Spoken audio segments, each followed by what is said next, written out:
आता एक मोठी बातमी सध्या समोर येते। कुंभमेळ्यातील सिलेंडर स्फोटाची जबाबदारी दहशतवादी संघटनेनं स्वीकारली आहे। त्यामुळे मोठी बातमी आपण पाहतोय।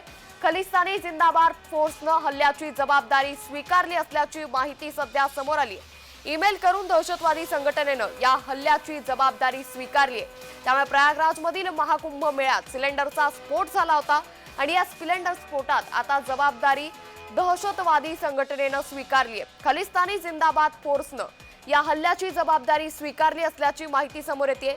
ईमेल करून दहशतवादी संघटनेनं या हल्ल्याची जबाबदारी स्वीकारली आहे। त्यामुळे मोठी बातमी सध्या समोर येते। प्रयागराजमध्ये महाकुंभ मेळ्याचं आयोजन करण्यात आलंय आणि या महाकुंभ मेळ्यात सिलेंडरचा स्फोट झाला होता। तर या सिलेंडरच्या स्फोटात कुठलीही जीवितहानी झाली नव्हती। याच संबंधी आता मोठी बातमी सध्या समोर आली आहे। ईमेल करून दहशतवादी संघटनेनं या स्फोटाची जबाबदारी स्वीकारली आहे। या संदर्भात अधिक माहिती देतात आमचे प्रतिनिधी शुभम उमाळे। शुभम, कुंभमेळ्याच्या स्फोटामध्ये दहशतवादी संघटनेनं या स्फोटाची जबाबदारी स्वीकारली आहे, काय अधिक तपशील?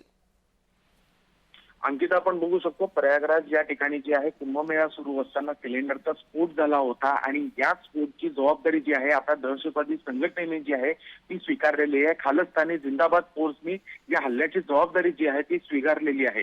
ईमेल वरून या दहशतवादी संघटनेने हल्ल्याची जबाबदारी स्वीकारली आहे आणि काही माध्यम संस्थांना ईमेल पाठवला आहे ज्यामध्ये हे पिलीभीत बनावट चकमकीचा बदला असल्याचं त्यांनी म्हटलेलं आहे।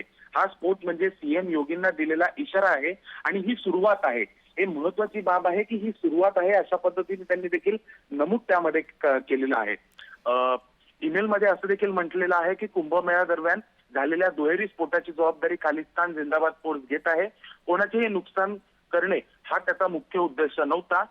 जोगी म्हणजे अर्थातच उत्तर प्रदेशचे मुख्यमंत्री योगी आदित्यनाथ त्यांना जोगी म्हणून त्यांनी असं नमूद केलेलं आहे। तर जोगी आणि त्यांच्या कुत्र्यासाठी हा फक्त इशारा होता असं त्यांनी त्यामध्ये म्हटलेलं आहे। पिलीभीत बनावट चकमकीत आमच्या 3 भावांच्या हत्येचा बदला घेण्यासाठी खालसा तुमच्या अगदी जवळ आहे। ही तर सुरुवात आहे। ईमेलमध्ये फतेह सिंग बागीचे नाव देखील लिहिलेले आहे। तर ही जी सगळी जबाबदारी आहे ही त्यांनी स्वीकारलेली आहे।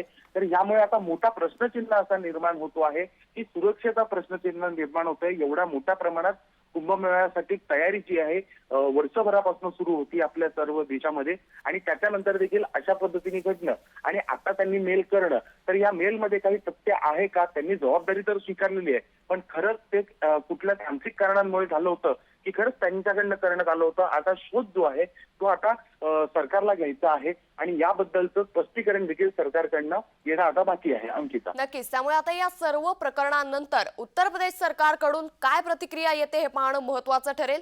धन्यवाद शुभम, आपण दिलेल्या सविस्तर माहितीसाठी।